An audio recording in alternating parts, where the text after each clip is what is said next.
Disenchantment Season 1 starts out very, very slowly, but picks up so much momentum by the end that the slow burn is totally worth it. I'm serious. When I watched the first 2 episodes of this thing, I was pretty worried about the show. But by the end of episode 10, I'm on the edge of my seat wanting more. Even going back to rewatch episode 1 for this review, I enjoyed it way more the second time. I think that's a really good sign for this series. Let's be upfront right here. Disenchantment is much more slowly paced than Matt Groening's other shows. This isn't a particularly snappy show in terms of its jokes. This is going to be a major turnoff for a lot of people. The tone and pacing is definitely going to catch people off guard. In Futurama, they cut very briskly from scene to scene. The characters are really quick with their back and forth. Lots of wordplay. Disenchantment lets all of its scenes breathe a little more, adds more pauses, more build-up. Conversations tend to meander more often. They don't just go straight for the joke and then change subjects. On the plus side, this results in a show with good atmosphere. You can take in each moment and empathize with the characters, what they're going through. There's actual gravitas to the situations.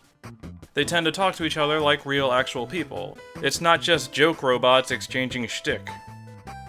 On the other hand, this leisurely pace causes a lot of the jokes to lose some of their punch. You either see them coming way in advance, or they stick around too long afterwards. You sometimes want to reach through the TV, grab the editing buttons, and cut to something else. The rhythms of the scenes in general sometimes feel a little off. They have this weird tendency, especially early on, to linger on shots for a couple of extra seconds. And while minor, they start to feel weird, and you wonder if they're setting up some kind of secret lore that we don't know about. The pacing is kinda odd. Speaking of which, one of the cooler aspects of the show is simply how much world building it sneaks into every episode. Obviously, the first season of anything, there's going to be a lot of exposition, a lot of meeting new characters and settings, typical Act 1 stuff. Everything seems pretty basic, seems like your typical tropey story about a rebellious princess and her disappointed father. They go on very tropey adventures. But they're good about not actually throwing anything away. They don't just do Monster of the Week stuff. They'll revisit locations, follow up with characters, circle back to where things started. They'll do a callback, and you're suddenly like, oh, that was important?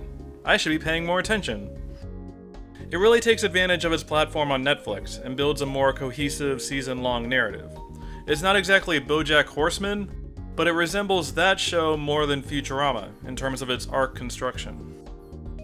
It presents a trio of Bean, Elfo, and Luci, 3 characters who complement each other's temperaments well, but also build a strong thematic core. Especially with Bean and Elfo, they do a great job presenting how they come from such opposite places, but are linked in how disillusioned they are with the world around them. There is strong commentary in the series about how the world makes outsiders out of people, usually caused by situations out of those people's control. Destinies are forced upon people from birth. Bean's story starts in a pretty boring place, to be honest. All this Prince stuff, marriage, yada yada yada, we've seen all this before. It's basically Matt Groening's version of Brave. But her storyline improves significantly as the season progresses. They start giving her more varied things to do, more relationships and responsibilities to work on. I think they do a really nice job portraying her as someone who likes to party and do stupid stuff, but ultimately has a good heart. Special shout out to the voice actor, Abby Jacobson, who does an amazing job portraying the different sides of her personality. Her performance really gives Bean a lot of depth. I totally buy her frustration and disappointment with the world around her. She's being pulled in a lot of different directions. She has a lot of impossible decisions to make. I totally buy into her confusion and indecisiveness over what she should actually do. Luci is probably the most consistently well-written character in Season 1. He gets a lot of the best lines, a lot of the biggest laughs.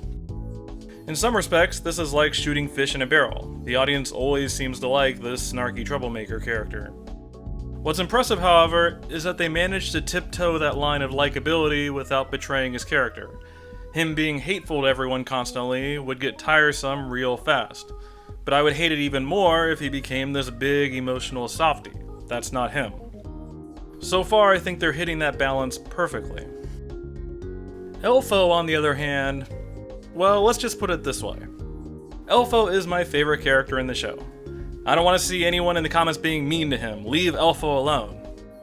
That being said, he's also the character who most regularly gets on my nerves. Sorry buddy, you are just the worst sometimes.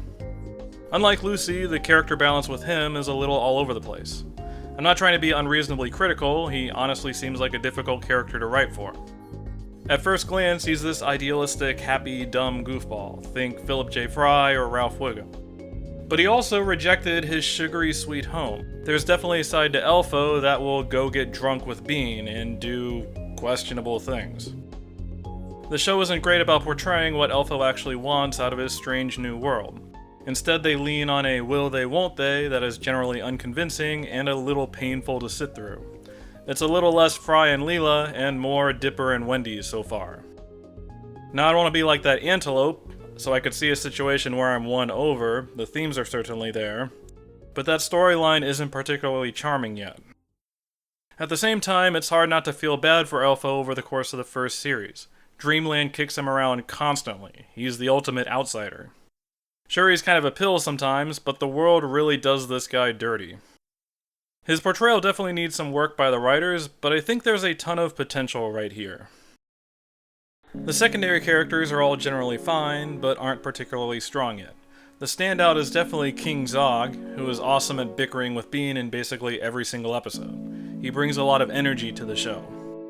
I will admit I find John DiMaggio's voice performance a little distracting, as it's a little too similar to his work in Futurama. Same with the Prime Minister guy by Maurice LaMarche. It's like watching Sal and Kip together. Not a deal breaker, just a little bit distracting. I don't feel like any of the other secondary characters have really popped yet, except for maybe Matt Berry's Prince character.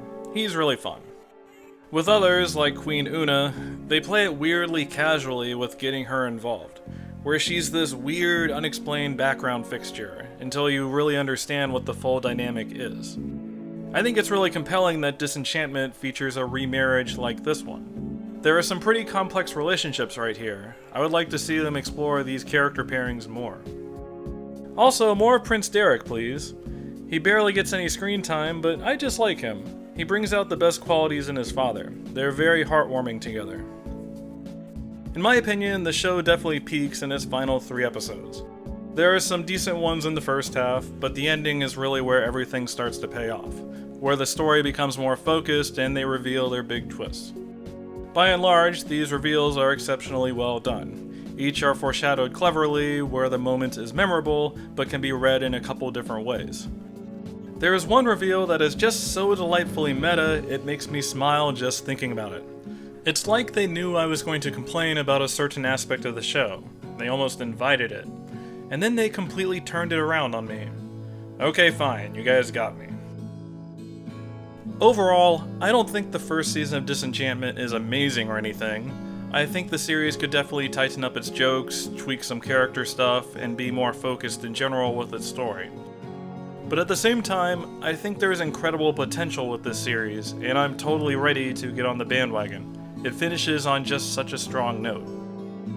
I want to be patient with this series and not overreact to all this negative stuff. Because let's just face it, the first season of TV shows are sometimes kinda hit or miss. The Simpsons' first season is not the show we all know and love. Futurama definitely improved as it went on. Bob's Burgers wasn't great until 6 to 8 episodes in. Most fans agree that The Office and Parks and Recreation didn't get good until season 2. I'm not excusing Disenchantment for having 6 or 7 relatively slower episodes.